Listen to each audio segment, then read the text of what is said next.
Welcome to Experience Alberta in Alberta, sort of. That's the teaser. Andrea Horning is joining us tonight. It's season 3, episode 7 of the Travel Talk Show. I am your co-host, Greg Girard. I'm one half of the Brothers of Tourism. Yes, I am.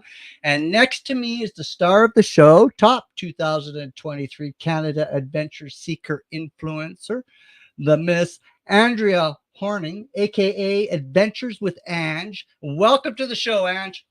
Hi, thanks for having me. As Greg said, my name's Ange. I'm an adventure seeker that calls Southern Alberta home, and I'm happy to be here tonight and look forward to chatting with some pretty cool adventure destinations. Excellent. So, all of you newbies out there, you knuckleheads, guess what? This broadcast is being beamed down to you all from the heavily loony, heavily toony funded Canada satellite hovering in the sky somewhere, I believe, over its Pincher Creek, Alberta, Canada. So, what you say? This is in Alberta, so why in the heck are we talking British Columbia? Well, you knuckleheads, this is a Canadian show. That's right. We encourage everyone to road trip and explore across this great country of ours from coast to coast to coast. So, yes, Andrea is crossing borders. Yes, she is taking a road trip from Alberta to British Columbia, Canada. How sweet is that? Chalk one up for the road tripping team. So, Andrea, I hear this road tripping adventures. Tell us a little bit about what we're going to talk about today. So, yeah, one of the perks of calling Southern Alberta home is being less than 2 hours away from the British Columbia border. So I thought maybe I would share a little bit of the eastern side of BC with a little waterfalling tour and an awesome place to stay. So that was a little bit of a teaser in that. I heard some little teasing in there. So Yes. we are going to go there again. I think one thing Andrea and I have in common is we are waterfall addicts. And again, we're going to be talking Canadian waterfalling. And this is special because, we don't do things just one waterfall at a time here. We go big here on the Travel Talk Show. And we're going to talk a whole whack of them. When we're going to talk a little bit about how rewarding these waterfalls are, because what you think about it, when you're hiking, there's always a reward at the end of it, right? There's a summit, there's a lake, there's maybe a wilderness campsite, and then there is the waterfall, and that's got to be one of the top ones out there. So I'm going to ask Andrea to let her inner waterfall out and release the waterfall. Andrea. Yay. All right. So, yes, I'm going to take you on a tour of 7 different waterfalls. They are all pretty close to the Trans-Canada Highway, so it makes them easy if you're going on a road trip through this pocket of BC. If you've been to any or you have any questions about any of them, let us know in the comments. And really, you just kind of need to grab the name of the waterfall. They're all really easily searched on Google Maps once you know about them. Excellent. So that leads us into a video of these many waterfalls. And I was thinking thinking before this is I wouldn't know how to identify each one. I mean, there's so many of them. So we're going to leave that up to you to help us and walk us through there. So here's our clip. So we start out our waterfall tour at Gorge Creek Falls. It's a beautiful little waterfall. It's actually like a staged waterfall, so it keeps going down the creek. It is located near the CP Railroad's last spike monument. Okay. So you can find this one just up a logging road. There's a little pullout area, and it's a few hundred meters away from the road. Gorge Creek Falls again. Beautiful mossy forest. There used to be a trail. It's closed now. Now we head to Siphon Falls. It's just a little one, but it's pretty cool because there are some ropes you can rappel around the area. This one's pretty neat. It's over by Salmon Arm. Then we head to Begbie Falls, which is near Revelstoke. It's a popular hike. None of these are very long, so this one's neat because if you follow the creek out this way, you head out to Upper Arrow Lake, and it is absolutely beautiful. Look at that shot. Bear Creek Falls, the not ideal weather turned out to make it actually ideal for the hike. The pictures and just the whole setting made it like a little fairy tale. So that's Bear Creek Falls and Glacier National Park. This one is a steady downhill. So just remember that coming out, it's a bit of a pushback to the car. This one is Margaret Falls. It's the easiest and most accessible waterfall on our list today. It is through a gorgeous old growth forest, and they have a fantastic lookout right at the base of the falls. It's wheelchair friendly, which is great. The face of Frog Falls here. That's what I was calling that happy little tree stump. So this is What a great shot that tree is, right? so welcoming to the area. Yeah. Frog Falls is like an 80 foot waterfall. And even in the fall, it has a fantastic flow to it. And last but not least on the list is Blayberry Falls or Blayberry Gorge. This one is usually more open, but you can see it's actually full of trees at the moment. This one, though, is actually the starting point. If you were to go on a bit of a longer hike, 6.5 kilometers in, you can get to Thompson Falls. So it's a good starting point to get to a bigger, more adventurous waterfall if you wanted to. And that wraps up our waterfall tour. And again, all of these are between what towns, Andrea? So traveling the Trans-Canada Highway, Highway 1, between Golden and Salmon Arm. Okay. So we had a lot of people going crazy. They're all it seems like we're having a little bit of a waterfall addiction club today because everyone seems to be pretty into it, and I know I am. So it's nice here, and a lot of them again are complimenting.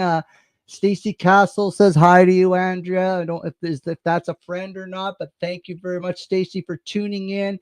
We have our Newfoundland seeker here going crazy on the keyboards, talking about your tree and your stump, and so it's good interaction. And Cliff here is saying great videos. He's enjoying it as well. Thanks for tuning in there, Cliff. So we've got a really good following coming in now, and which is always nice. I mean, it makes it so much more when we got people we can talk to and chit chat and Absolutely.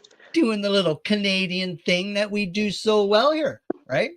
So Andrea, now we're going to talk about our favorite part of our little travel talk show experience, Alberta, aka British Columbia, is bucket lists. And we all have bucket lists, and I think talking to many of the seekers, we all have more like a bucket novel. So it's always pretty sweet, Andrea, when one of us get to knock that puppy off that list and say, okay, done. Now I got one less in my novel. So you recently took your road trip to the Kootenays here in British Columbia. Why don't you tell us a little bit about this bucket list item, and why was it a bucket list item? All right. Yes. So one of the benefits to being a Canada Adventure Seeker. So thank you. But I actually drove by this area a few years ago. I knew there was a waterfall nearby and naturally had to go check it out. But that's when I actually saw the resort and I realized, ooh, this is somewhere I definitely need to come back. There are so many things to see and do at Crazy Creek. Hot Pools and Resorts is what it's called. Bit of a mouthful, but it's right along the Trans-Canada Highway, halfway between Vancouver and Calgary if you're road tripping. So perfectly located. Excellent. And again, because we are a highly paid broadcasting studio, we do have a video here that has been sent in to us by our top seeker of the year, Andrea Horning. So let's share that. And Andrea, hopefully will give us a little walkthrough on what we're seeing here. Well, you know what? Ooh. That's our first blooper of the year, and it's me. I did it. Yeah. Okay, Waterfall here's the video. times 2. Yeah, here's the video, everybody. All right, so let's jump right into the pools. There are 2 hot pools that are kept around about 100 degrees, making them just absolutely fantastic. They're quite large. There is also a seasonal pool, and then this really cold plunge pool. They keep that around 46 degrees, so you have to be brave to jump into that one. 4 pools altogether. There's many ways you can stay at Crazy Creek Resort. You can rent a suite. You can rent one of these cute little cabins, an RV lot. There's also tenting sites.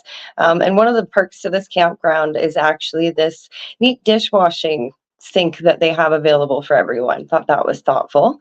There's a ghost town, the town of Taft. You can explore on the property. And then one of the main features, at least for me, because that's what I saw first, was the suspension bridge and the waterfall. So I thought that was pretty cool. There's lots of fun things like games for the kids. There's an ice cream shop up there as well, but it's a 240-foot suspension bridge overlooking Crazy Creek Falls, which is about a 100-foot waterfall. It's in 2 stages. So lots of different viewpoints and areas you can walk around to get that perfect picture. Something I should mention, there is admission to this side to go over to the waterfall and the suspension bridge, regardless whether you're staying at the resort or not. But they claim to be wheelchair friendly. So if you give them a call ahead of time, they can apparently help assist and get you up to that area. So I thought that was pretty cool. That's really cool. So this plunge, did you go in the plunge pool? I didn't, but the little seeker and her dad did. Yeah, no, not a chance. But little seeker went in? Yep. Wow. Yep, she's a brave one, braver than me. Excellent. And again, I know because over time things change, but what was the, if you don't mind me asking, what was the fee to go access the waterfalls suspension bridge for our viewers here? Less than $12. I think it was around like $11.95, something like that for an adult. So a little bit less for kids. And then actually to mention on that, if you're staying in a cabin or a suite at the resort, then your admission into the hot pools is included. If you are camping, it's not, and you're subject to the day rates. But on that note, if you're traveling and you don't actually have time to stay, you can still take a dip in the hot pools. It is open to the public for a small fee, again, around that $10-11 mark, I think. Okay. And I mean, I've been to these pools myself. I mean, I did a little stint, me and the bro there in Revelstoke. So we've been to these pools a few times, and they are exactly as Andrea described them. And the one thing I like about them that's different than a lot of the hot pools out there's a few exceptions, of course, but that there's a whack of stuff to do around it, right? Yeah, it's like a complete adventure destination on its own with the ghost town, the waterfall, Eagle Creek's back there. It's really good fishing. There's trails. There's so much to do. And it's located, I think, Malacqua. Is that how you say that? That's how you say it, yeah. Okay, yeah. So there's, again, that little town's cute. It has another suspension bridge you can check out. So much to do just in that one little area. And Cliff asked, what time of the year did you go? And it wasn't busy.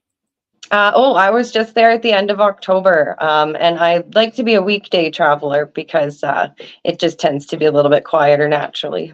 Yeah. So Andrea, me and you and the Seeker clan, we've known each other for quite some time now, and what makes, and I see that real big adventure DNA flowing through your veins all the time. So what makes adventuring in Canada so special for you and your family, and why? Why do you do it? Well, Canada is very unique in the sense of it's different just about everywhere you go, everywhere you look. There's something unexpected just about. I was doing some international travel for a bit in my early 20s, and I let my passport expire. I was like, no, I need to see more of Canada. So me and my family have just been having fun filling up our memory bank of adventures in our own backyard. Very good. So there you go. So again, before we close out, is there anyone you'd like to do a shout out to, since we got a massive audience, and if you want to maybe single anything out in your last month of seeking? That's a tough one. And I think I want to say hi to everybody and thanks for playing along here and chatting tonight. It was really fun. I'm going to say that I'm a little bit selfishly excited for everything to just hurry up and freeze so that we can go ice fishing and get this fishing season going, and then I could share some of those adventures with all of you. And otherwise, in the meantime, sit tight, and I'm excited to see what Diana has for us again next week, what kind of adventures she's going to show. Wow. You got all your gear ready for ice fishing? Oh, yes. Do you? Yes. Typical. If you'd like to get a good cross section of Andrea's ice fishing passions, you can go to her profile, and she's got a couple beauty pictures there of ice fishing with her rig, and also with some of her accomplishments with her ice fishing. There's some pretty big ones there where you got a bigger smile than I've ever seen when you're holding that fish. Yeah, it's a look of love for sure when they're that big. Okay, everybody. So this is pretty cool, right? Pretty cool people we're meeting and adventures we get to talk about. And if you think it's pretty cool and you want to hang out with our crew, then sign up. It's no fun being on the fence. If you want to be a seeker, sign up and be a seeker. We'll put a link in the Thank chat you. and you'll be able to link into it. So remember, like we say every week, you are what you adventure. Plan Canadian, book Canadian, support Canadian accommodations, restaurants, events, tours, guides, activities, adventures, people with your vacation dollars. Be Canadian. Plan better, book smarter, and we can help you with that on ehCanadaTravel.com. So next week, Wednesday, November 22nd at 7 p.m. Pacific time, which for you newbies, and we all have this time thing going on, that would be 8 p.m. Mountain, 10 p.m. Eastern. And for our late friends in the beautiful province of Newfoundland, it's 11:30 p.m. My co-host next week with the BC Canada influencer, Diana Morrison. She's an author of a book. Diana, we'll talk a little bit about that. And Diana will become bearing facts, tips, bucket lists, and hacks about the travel adventures in British Columbia, Canada. So, Andrea, you want to say bye before we go? Bye. See you all in a month. Excellent. See you next week, people. And remember, may the maple leaf be with you. Peace out, Canada.